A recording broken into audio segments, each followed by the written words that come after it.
Hey, we are back with another morning. Dude, my legs look unreal in this camera shot. Hold on.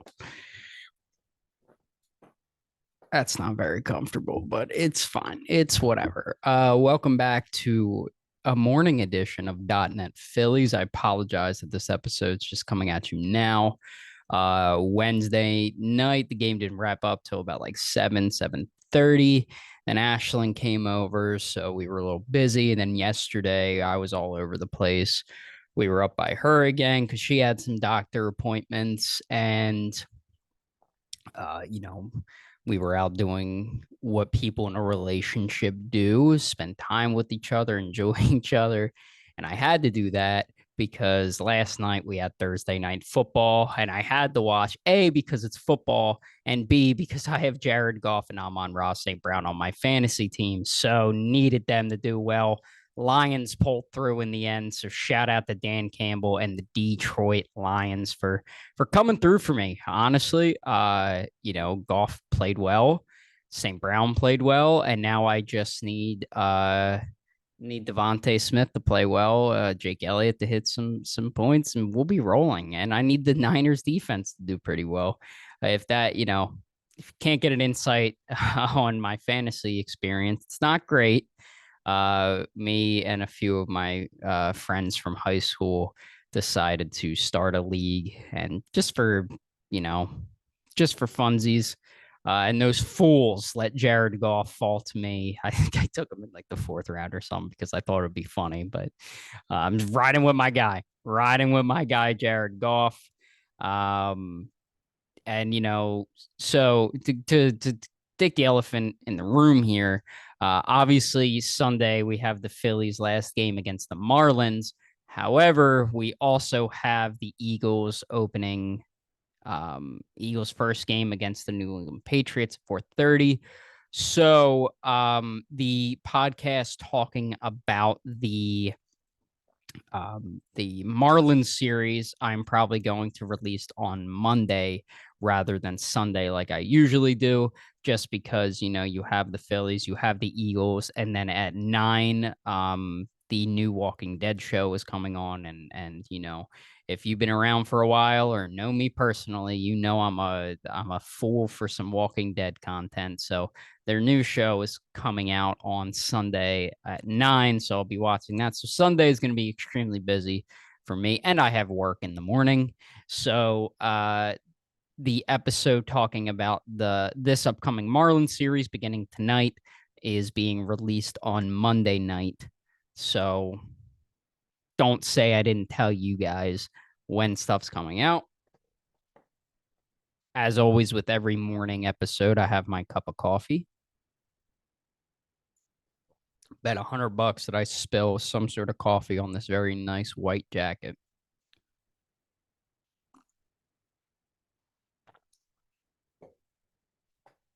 All right. Today's episode, we have headlines. We got the series overview of the Padres.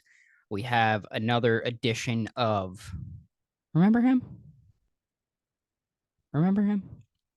And then wrapping it all up with the series preview against the Miami Marlins, the hot Miami Marlins, of course, because I feel like every team that the Phillies are going to play come September are coming in hot, because then uh, I'm terrified we have the Atlanta Braves coming into town, and just have mercy on us, Atlanta.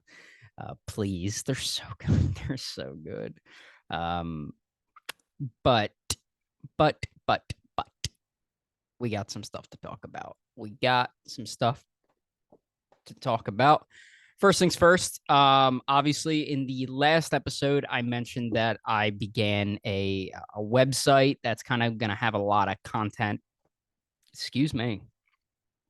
Started a website that's going to kind of have a lot of content mixed into it.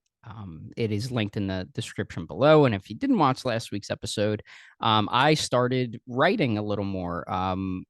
For those of you who know me or stuck around the channel a little bit, I have a journalism degree from Temple University, and I decided to kind of put that to use because the job market kind of sucks for journalists.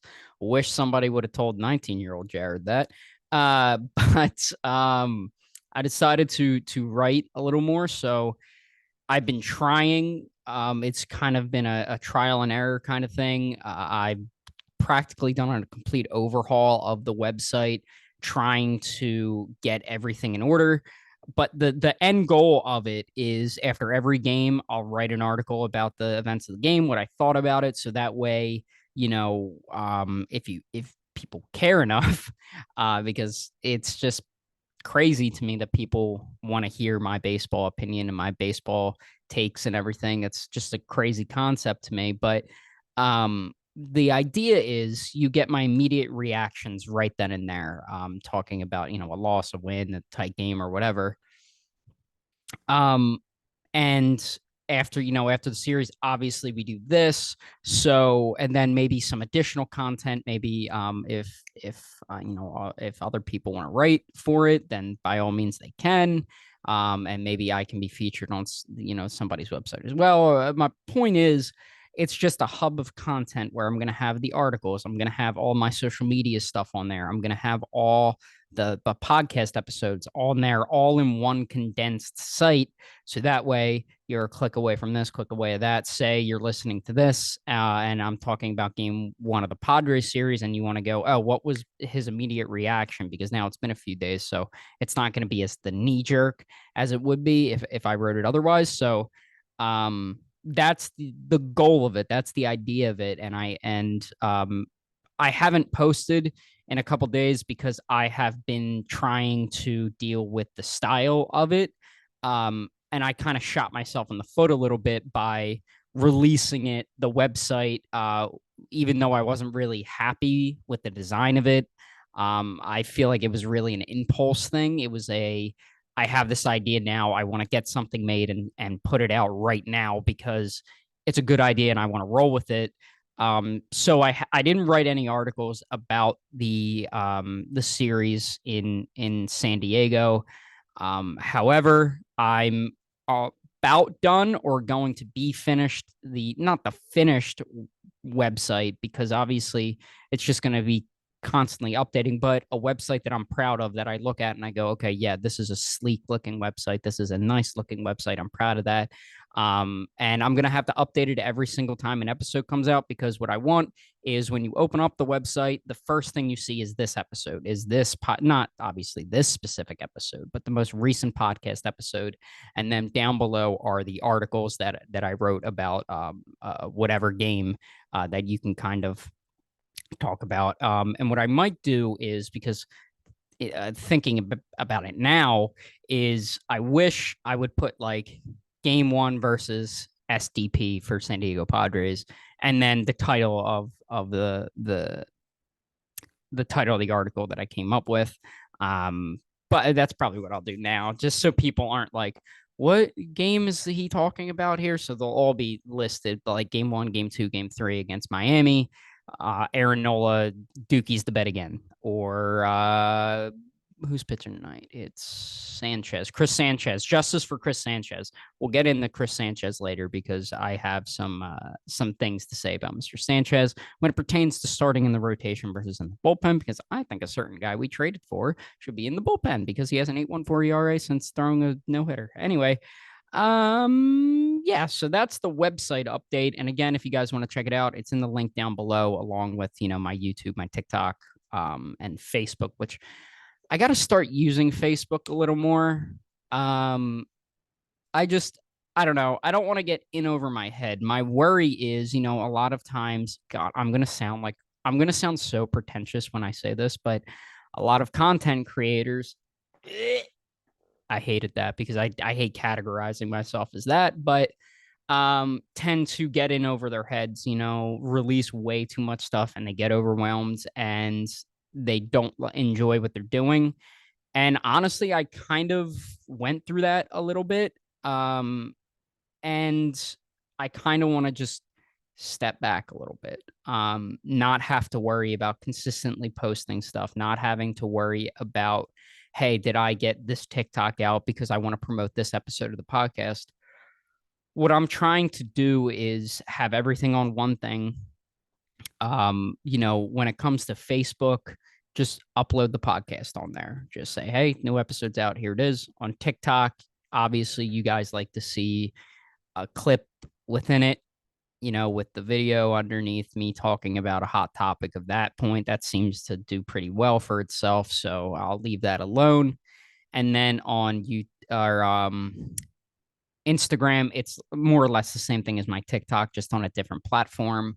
And then the articles, it shouldn't get in the way of that. And yeah, I did get into kind of fatigue of it, not wanting to do it. And then I'm like, wait, no, I want to do this. I'm just overthinking everything. So, mixed in with my life has been pretty crazy recently, helping Ashlyn and her family move and just dealing with personal stuff. It's just been crazy, but again, we're back. We're on a normal-ish schedule.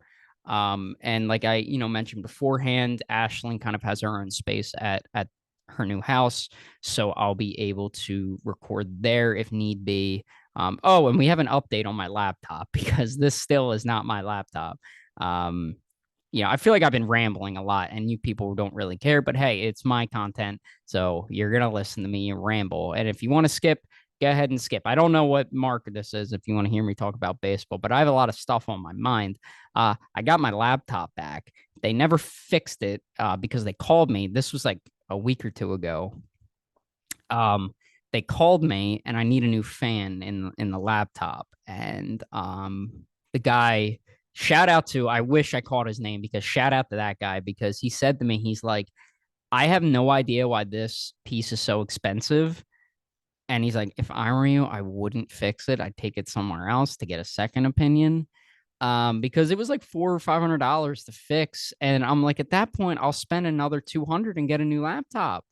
Um, but I am going to take it somewhere else to get a second opinion. And if they say the same thing, I might just bite the bullet and fix it because that laptop has served me extremely well for the past few years. Um, again, in the meantime, my parents were lucky enough that they this is their work laptop, but they don't really use it that much, so they've been gracious enough to allow me to use it. So there we go. But with recording at Ashland's, I might buy a new mic and I might just take this camera with me. But it's a pain in the what to bring this whole get up. So I might just buy a new mic for however much to just keep there. And the set would be different. It would probably just be a bland background, but I'm trying here. I'm trying here. And I think they have like a circle light I could use for lighting. I'm like thinking on the fly here. Regardless, all right. Enough sidetracking around. Enough. God, how that was a. Anyway, that was a long rant. Anyway, headlines. Phillies are, I think, now 2 games up in the wild card because the Cubs lost last night. Thank God, because I felt like the Cubs were never losing again. Dear God, they're red hot. And maybe they're peaking a little too early. I hope so, because I don't know how the Cubs are. I get offensively how they're doing. Cody Bellinger's having a bounce back year. You're getting what you're getting out of, say, Suzuki and Ian Happ killing the ball and Nick Madrigal. And, you have pieces offensively. But then you get to the rotation. And yes, don't misunderstand me. Justin Steele, he's my Cy Young. I think Justin Steele should win the Cy Young. I think Strider, people just look at the strikeouts and they're like, oh, he should win the Cy Young. No, Strider overrated. God, I know that's going to come back to bite me. I'm not saying Strider's overrated. I'm saying in terms of the Cy Young conversation, it's more of a conversation than it is Strider running away with the Cy Young. If Strider wins the Cy Young, I would not be surprised in the slightest. In my opinion, I think it should be Justin Steele. I'm not trying to take anything away from Spencer Strider. He's an incredible pitcher, but compared to what Justin Steele and Blake Snell have been able to do, in my opinion, I think he finishes third in Cy Young. That's just my opinion. So, you look at what Snell's been able to do, and you look at what Justin Steele's been able to do. But then after that, I mean, Jamison Tyone, he hasn't been. Who else is? Hold on. Who who else is starting games? Cubs pit pitching rotation. I know, but Stroman's hurt. You have, oh yeah, okay. So you have Justin Steele. You have Kyle Hendricks, who is still. What is he pitching at this year? 3.7. That's about right. Yeah. Then Drew Smiley. He's been Drew Smiley.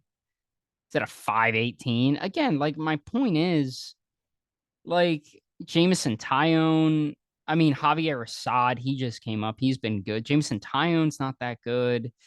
I mean, Javier Assad has kind of taken the world by storm a little bit. But my point is, how the hell are they doing this with the pitching side?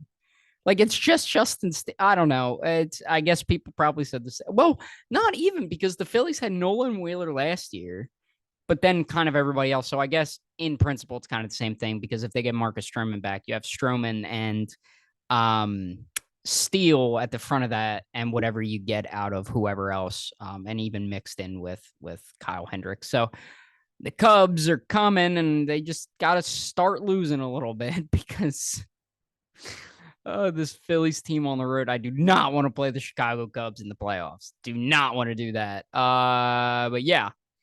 And congratulations to Christian. Jesus. Congratulations to Kristen and Trey Turner welcoming their baby boy Tatum Trey Turner. Congrats on the sex, Trey. Really happy for you. And I know everybody already knows, but I didn't talk about it personally on this channel. You saw when he went on the paternity list, that 9 months ago, he signed his deal with the Phillies. So he went to work immediately. The guy got his bag and said, there's a bed right here. That's why I'm pointing at it. Time to go, babe. Let's celebrate. And now Tatum Trey Turner is born. So congratulations, Kristen and Trey. And that's really it for headlines. There wasn't a lot going on, really. Probably isn't. I'm just like stupid. But anyway, Phillies took 2 out of 3 from the Padres. Good stuff. Game 1, they won 9-7. My player of the game is Jeff Hoffman. This game started out, and I blame myself for this game getting as tight as it was because I texted Matt Saporsky, friend of the channel. I said, laugher alert, and he said, no, Taiwan Walker's on the bump, and I said, okay. So the scoring got started. Bohm hit a 3-run double in the first, and then to make it 3-0 off of Rich Hill. You then have Fernando Tatis Jr. with a solo home run to make it 3-1. And then Sosa and Turner in the second hit a solo home run and 2-run home run, make it 6-1. Phillies got Rich Hill out of there after an inning and a third. Sorry, Dick Mountain, you're out of here. And then Matt Waldron took over. He's a knuckleballer, really interesting. I love knuckleballers. I love watching R.A. Dickey. I love, Tim Wakefield growing up. They're just so cool, man. Like knuckleballers are really cool. Just they're awesome. I love knuckleballers. Then add Pache with an RBI triple and Sosa with an RBI double in the third. Now the Phillies are sitting at 8-1. All things are good. And then we get to Taiwan Walker.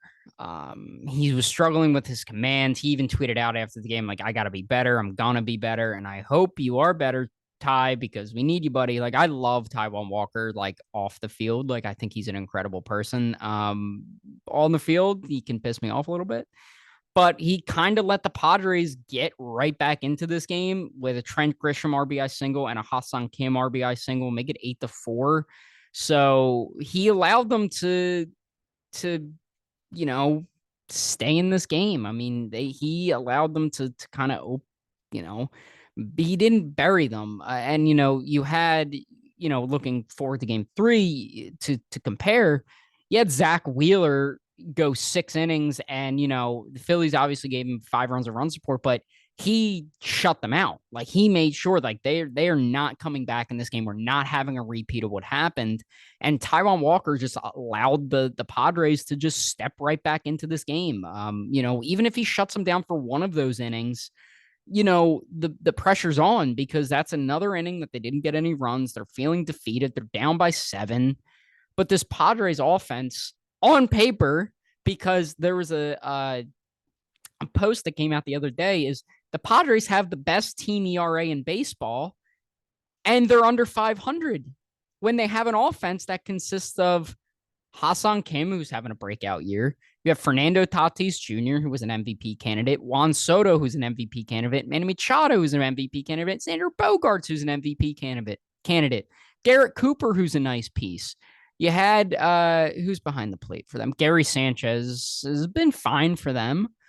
Who else plays on that team? Trent Grisham, who's been not great, but against the Phillies, really good.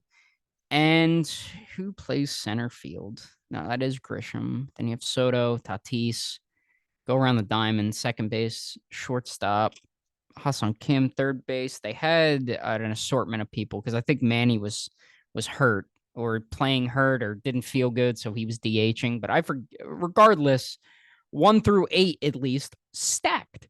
So it baffles me that this offense is not as good as it should be, but obviously they came right back in this game. Schwarber got one of those run back on with a solo home run in the 5th, and the Schwarber haters were crying. Schwarber's approaching 200. Watch out. He's getting over the Mendoza line. Get ready for it.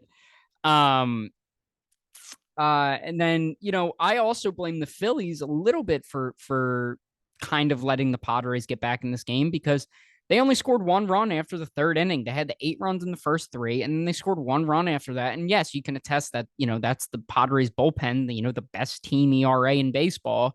But it comes down to it's not like they didn't have opportunities. It's not like they were retired 1, 2, 3 every single inning.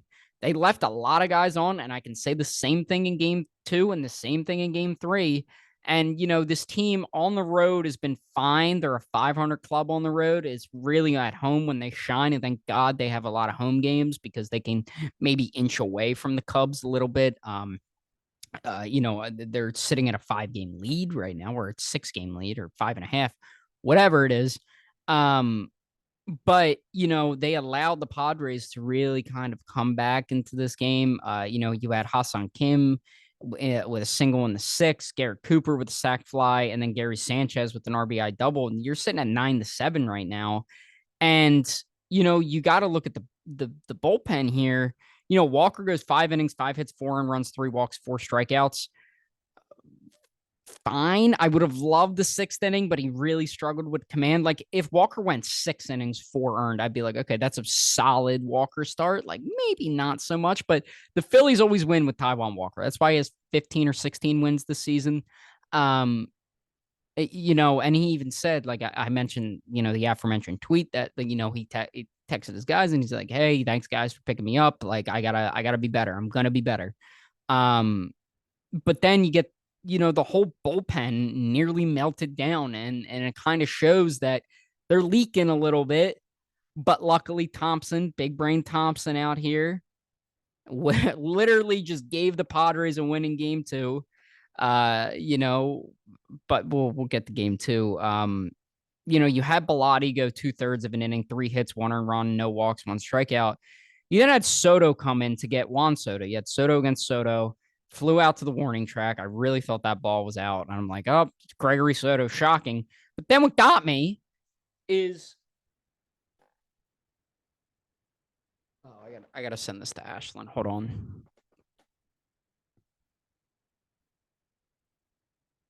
Give me 1 second. Sorry, we're setting up appointments. I'm setting up a Best Buy appointment to bring my laptop. The verification code got sent to me, so I just had to send it to her.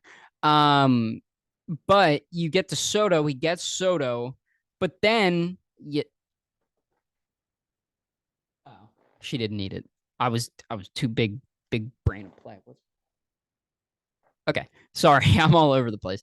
But then Thompson sends him out for another inning. Never works, man. The only pitcher I trust on this team to go 2 innings barely is Matt Strom or Dylan Covey because Dylan Covey is already in a blowout. We saw it in game 2. He's already in a blowout, so just let him out there to die. Shocking. He dookies the bed. And then you have to bring in Jeff Hoffman, who squashes their chance of coming back. Jeff Hoffman came in 2/3 of an inning, no hits, no earned runs, no walks, 1 strikeout. Jeff Hoffman has been the second best reliever in this Phillies bullpen behind Jose Alvarado. And I don't think a lot of people are talking about how valuable Jeff Hoffman's been. I've said it. There's a TikTok about it. But what Jeff Hoffman's been able to do this season has been incredible. He just comes in the games, shuts down the opposition. Yeah, he had a bit of a sketchy game 3, but he's earned high leverage situations because he has been dominant. Like this guy just comes in. He reminds me of Ranger Suarez, just comes in, no heartbeat, throws strikes, and see you later, pumping 98, 99. Like I love Jeff Hoffman, and what he's been able to do has been incredibly valuable for the Phillies because, we were banking on Bilotti having a bounce back year, and Bilotti has been a shell of himself. He's shown flashes, but overall hasn't had a great season. This is a lost season for Connor Brogdon, so they really needed a guy to rely on, and Soto's a tightrope act. So I trust handing the ball to Jeff Hoffman in high leverage situations. I really do. I think if going into the postseason, we got to get there, but I'm handing the ball to Jeff Hoffman over Gregory Soto. I hope Thompson thinks the same. I'm handing the ball to Matt Strom over Gregory Soto. I'm leaving Gregory Soto off of this roster because he is so inconsistent, and I can't stand it. But because his ERA is sitting over 5 now. Like I can't. He has all the makeup. He has the tools. Give him the Jose Alvarado treatment and just let him rot in AAA. I know he doesn't have options, or maybe he does. I don't know. But regardless, like I can't do it with Gregory Soto anymore, man. And then this is the controversial call. Was it the 7th or 8th? I think it was the 8th. Yes, because Kimbrel was pitching. Kimbrel walks 2 guys, and they do a double steal. He gets like an out or two, and it gets a double steal. And Real Muto throws the ball to third, and it gets by Sosa, but the home plate umpire, the third base umpire, Brian O'Nora, is there. It hits him, and it's a dead ball, and then Phillies get out of the inning. So shout out to Brian O'Nora for saving us the series. Shout out to him. And then the Phillies win the game after Alvarado walked 2 guys, but the Phillies were walking the house. They had, let's see, 3, 4, 5, 6, 7, 8 walks for Phillies pitching in this game. So not ideal, but they won. They would get the game 2. This was the biggest. You can win this game, San Diego. Phillies lost 8-0. Michael Lorenzen, not good. 6 innings, 8 hits, 6 earned runs, 3 walks, 1 strikeout. It has an 8.12 ERA since the no-hitter. He was basically a sacrificial lamb. He was just left out there because the Phillies, their bullpen was gassed. That's why you only saw Lorenzen and Covey, and I'm okay with this. I'm okay with throwing these games away because you're thinking long game here. And if I'm the Phillies, I got to move Michael Lorenzen to the bullpen because he was pretty good for the first 3 innings of this game, and then it just spiraled. I don't know what to blame here. You had the 124 pitches in the no-hitter. You had the 9 days off after the no-hitter. And pitchers are creatures of habit. They want to stay consistent. They want to stay on the same, regimen. And if I'm the Phillies at this point, I'm giving the ball to Chris Sanchez and saying, this is your job. Keep it. And I'm sending Lorenzen to the bullpen. That gives you another arm out there. He has bullpen experience. He's pitched a career high in innings. So I think maybe limiting his innings by sending him to the bullpen can be valuable because the velocity and stuff is still there. Again, he was pretty good for the first 3 innings of this game and then kind of, dookied the bed. So if I'm the Phillies, I'm sending Lorenzen to the bullpen. You saw it similar to what they did with Noah Syndergaard when he was on the team last year. He was in the rotation, then they moved him to the bullpen once the postseason came around. So I'm sure their Phillies are probably going to do the same thing. I really would like to see him in the bullpen now because you can kind of see what he can do as opposed to trying to do it as like an opener, similar to how the Phillies did in their bullpen games in the playoffs last year with Noah Syndergaard going the first nine batters, or ideally the first three innings, the first nine batters, and then an array of relievers afterwards. Like if you get Lorenzen, maybe goes the first two innings. Maybe you bring in Taiwan Walker, who I've mentioned before could use an opener. Maybe bring in Chris Sanchez after that, but I think using Lorenzen as an opener at this point, or using him as a, um, maybe he can be a high leverage reliever come October. It'd be, I don't want him in the rotation anymore. Now that Ranger's back, maybe he can be an opener for Ranger. Um, but yeah, that might actually play into their favor that, if the lineup's set with all lefties in there, he goes the first three innings and then you bring in Ranger or bring in Sanchez, they'll be forced to maybe use their bench a little bit more to get, and maybe their bench is a little depleted at that point because they're switching sides. Maybe who knows? Who knows? Who knows? I don't know. Regardless, yeah, I'm done with Lorenzen. Yet Dylan Covey in this game too. Whatever. Wait, that's the biggest like wave the white flag game I've ever seen. Any Hoosers. Game three, we have Phillies won 5-1. Player of the game, Zach Wheeler. Man, he has been Cy Young Zach Wheeler. He arguably has been the fourth best pitcher in the National League this season, and I think nobody's talking about it. They're talking about, I mentioned it before, the three-headed race of Strider, Steele, and Snell. I think Wheeler's right in there. He has a 2.6 since the All-Star break. He went 6 innings, 1 hit, no earned runs, 2 walks, 7 strikeouts. In his past, however many starts, you see his Milwaukee start. It was one bad pitch, and that's really been it. It was one bad pitch to, I think it was Arias. No, who was it? Anyway, he gave up that 3-run home run. I forget who hit it. Third, why Adamas? It was Adamas, not Arias. Adamas. He gave up that home run to Willie Adamas in that game. And that's really been it. But again, the tone set, lead off Schwarber. You get shut out in the first game or in game two. Kyle Schwarber does what he does best, hits tone setting home runs, lead off Schwarber. The Phillies then left the bases loaded in the first, and thank God Wheeler shut them down because I'm like, oh, this is surely going to come to bite them. You then had Harper breaking 0 for 20. He shaved and everything because you know how superstitious he is. He ends in 0 for 21 with an RBI double in the fourth to give Phillies a 3-0 lead. JT strikes again, solo home run, hitting 309 with a 967 OPS on the road. It's just stupid at this point. It's just so funny because that's why it feels like JT isn't killing us this year, is because he's been so dominant on the road and so bad at home, with mixed in between. It's like, oh, he's been fine. He actually almost has an 800 OPS this season, which I didn't think was possible, but whatever. You then had Jake Cave with an RBI single to make it 5-0. Sir Anthony looked really good. You then had Hoffman, like I said, was given a high leverage situation, was facing, the heart of that lineup in the eighth, and Hoffman did fine. He walked a couple guys, but was able to get out of the inning. And then excuse me, he had a batter and walked the guy, but he was still able to get out of the inning, struck out two. You then had Garrett Cooper in the ninth trying to come back with an RBI single to make it 5-1, but then Strom closes the door. And yeah, it was a solid win, a professional win, especially on a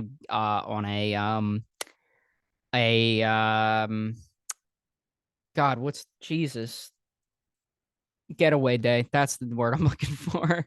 Especially on a getaway day, it was good for them. And it was just a solid series. They've taken care of business with the San Diego Padres. They won the series earlier at Citizens Bank Park. They won the series here with the taxed bullpen. It was good that Alvarado is getting 2 days off. Kimbrel is getting 3 days off. Actually, Alvarado's getting 3 days off as well because he didn't pitch in game two, didn't pitch in this game, had off day yesterday. So it's good that this bullpen's getting rested a little bit. Wheeler going six was huge. And Sir Anthony only pitched 11 pitches. Hoffman has just been a workhorse, so I wouldn't be shocked if he's available tonight. And Strom, probably not available tonight unless a catastrophic injury to Chris Sanchez, but can't foresee that coming. So solid win. Some keynotes I mentioned before. Walker, I feel like could use an opener, and I think that person might be Michael Lorenzen. We'll see what they do there. Everything that's kind of in my keynotes, I kind of talked about. Oh, Schwarber, nearly at that Mendoza line, nearly hitting 200. I can't. I love Kyle Schwarber in the leadoff spot, and I love how it pisses so many people off because he can't. He's hitting under 200. He's not. He's not. He doesn't have speed. First of all, Kyle Schwarber's fast as hell. Second of all, what other leadoff hitter is hitting 41 home runs right now? Kyle Schwarber has with the postseason almost has 100 home runs as a Philly, which is insane in less than 2 years. Like, he is a beast. How can people not love him in the leadoff spot? They win games when Kyle Schwarber is the leadoff hitter. I don't know what's so hard to comprehend about that. They win games, and that's it. They're winners when Kyle Schwarber is leading off. Anyway, time, and that wraps up the series against the Padres. Time to get to everybody's favorite series.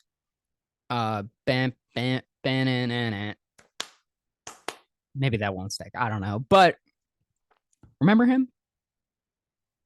Remember him?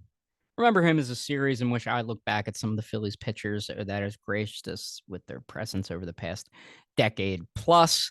And in today's episode, I got a guy who was involved in a trade for a beloved Philly. I have a guy who had some upside and was also involved in a big trade. Did not spend a lot of time in Philadelphia, and a guy who quite literally pitched in 2 games for the Phillies, a total of 7 1/3 innings. Red Sox legend. Spoiler. My first guy is a guy who was involved in the Cole Hamels trade. Oh, I'm talking about the other one. I'm talking about Alec Asher. That's a name you didn't think you'd hear today. Alec Asher was drafted by the Texas Rangers in the 4th round of the 2012 MLB draft. Features a fastball, cutter, curve, changeup. He was traded to the Phillies, like I mentioned, in 2015. The Phillies got Alec Asher, Nick Williams, Jorge Alfaro, Jake Thompson, Matt Harrison, Jared Eichhoff, and the Rangers got Cole Hamels and Jake Diekman. He made his major league debut August 30th, 2015, spent 2 years with the Phillies between 2015 and 2016, 12 games, 56 2/3 to a 5.88 ERA. I will say in 5 starts in 2016, had a 2.28 ERA. Potential Alec Asher bounce back. He then was traded to the Baltimore Orioles in March of 2017 for a player to be named later. I looked for that player everywhere, couldn't find it. And spent 2017 with the Baltimore Orioles, 24 games, 6 starts, 60 innings to a 5.25 ERA. He was designated for assignment in March of 2018, claimed off waivers by the Dodgers, and then claimed off waivers from the Dodgers and from the Dodgers to Milwaukee in April of 2018.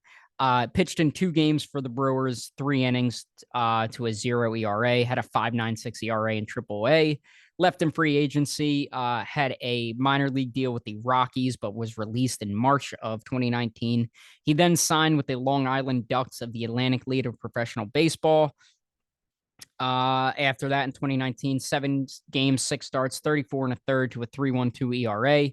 His contract was then purchased by the Uni President Lions of the Chinese Professional Baseball League. Couldn't find his stats anywhere. I searched high and I searched low to find his stats for the Uni President Lions. Couldn't find him anywhere. So I do apologize for that. After that, signed a minor league deal with the Minnesota Twins, but did not play because of a little thing called COVID-19. And that was the last we've seen of Alec Asher. I tried to look him up on anything. It didn't seem like he was playing any sort of professional baseball. Maybe I'll get him on the pod. I'll reach out to him, get Alec Asher on the pod, talk about, the trade. again, like I said, in the offseason, I definitely want to try to interview some of these players I've mentioned on here, like Alec Asher. I'm going to try to get Brandon Workman on here. I know obviously Stubby is like my go-to, but I really want to try to interview some of these forward players to talk about their experience with the Phillies and their major league experience and everything. So my next guy spent a hot minute in Philadelphia. We saw him a lot as a Marlin. That is Henderson Alvarez the third. Henderson Alvarez signed as a international free agent in 2007 with the Toronto Blue Jays. Features a fastball, changeup, curve, slider. Made his major league debut August 10th, 2011. For the Blue Jays, spent 2011 to 2012 with the Blue Jays, 41 games, 251 innings pitched to a 4.52, excuse me, ERA. He then was a part of that blockbuster trade to Miami in November 2012. There's a lot of major league players that were involved during this. Obviously these guys were minor leaguers at this point, but when you hear some of the names involved in this trade, it's insane. So the Marlins acquired Adeiny Entremaria, you know that name, Henderson Alvarez, Jeff Mathis, Yunel Escobar, Jake Marisnik, Anthony DeSclafani, and Justin Nicolino. Major league dudes. It's so weird seeing them involved in trades, and there's like, oh, this guy was a major league baseball player, but at this point he was like just like a minor league scrub like thrown in there. You can kind of look at the same thing with the Alec Asher trade. Nick Williams was a big leaguer, Jorge Alfaro, um, obviously Jared Eichhoff, Jake Thompson. Those guys turned out to be big leaguers. But then the Blue Jays acquired Mark Burley, Josh Johnson, Jose Reyes, Josh Buck, and Emilio Bonifacio, which that that's a haul for both teams. 3, 4, 5, 6, 7, 8 players going to Miami for 6. I think it was a salary dump. I think was a lot of that. But regardless, spent 2013 to 2015 with the Miami Marlins, 51 games, 312 innings to a 3.23 ERA. Was an all-star in 2014. However, he spent the majority of 2015 injured. He then, after the 2015 season, signed a 1-year, $4.25 million deal with the Oakland A's.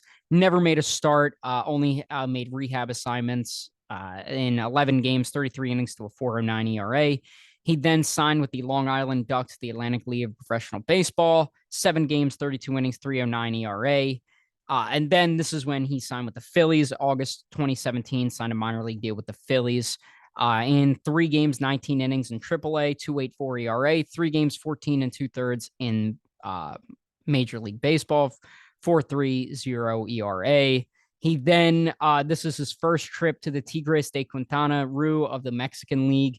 11 games, 10 starts, 62 innings, 2.61 ERA. Signed a minor league deal with the Washington Nationals in 2019. 24 games, 4 starts, 53 innings, 5.94 ERA.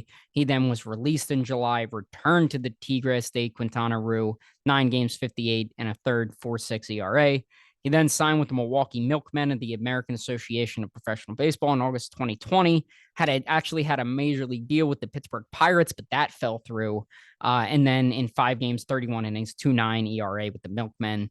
Then for a third time went to the Tigres de Quintana Roo, but was released in May of 2021. Then signed with the Leones de Yucatan in December of 2021 and still on that team too as we speak. 17 games, 92 innings, 4.43 ERA. Actually won the Mexican League Championship in 2022. Congratulations to you, Henderson Alvarez.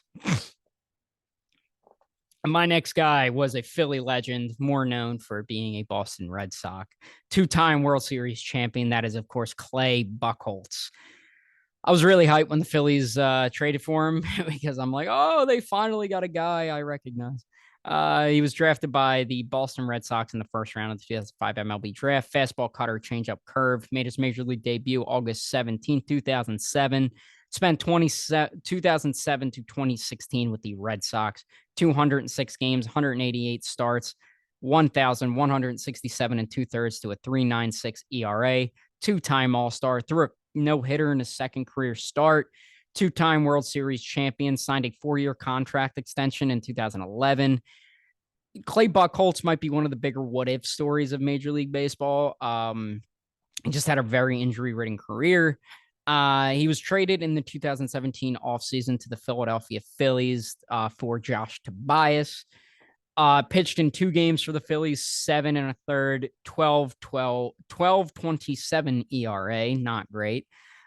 He was shut down to undergo surgery on his right forearm to repair a flexor tendon. So not good for Mr. Buchholz. He then signed a minor league deal with the Kansas City Royals, but was released, then signed a minor league deal with the Arizona Diamondbacks. He was called up 2 weeks after signing. Actually had a really good season for them in limited action, 16 games, 98 1/3 to a 2.01 ERA. So really good. Left in free agency, got a major league deal, 1 year, $3 million with the Toronto Blue Jays.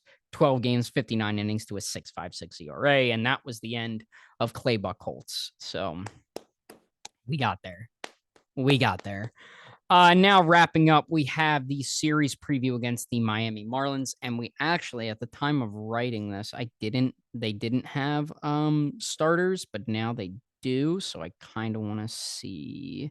I know Yuri Perez is in one of the games. Let me see.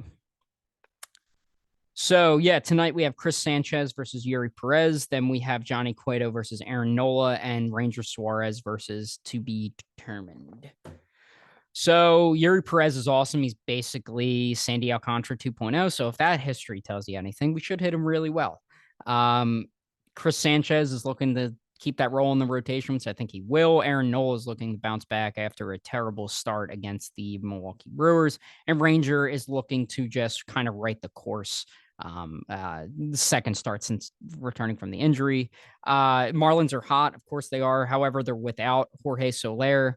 So really all they got is Oops All Singles boy in Luis Ariz, Jazz Chisholm, left-handed Josh Bell. But the Phillies are thinking setting 2 left-handers out there to contain left-handed Josh Bell. Jake Berger has been really good for them, but stay the course, keep hot, beat up on this team.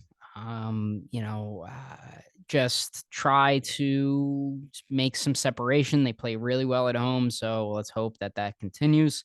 That's going to do it for me. Thank you guys so much for listening. Follow all the links down below. Check out the article I'm writing about the preview against the Marlins and all the Marlins series games. That's going to be down below. And I will be back to you guys actually on Monday. See you.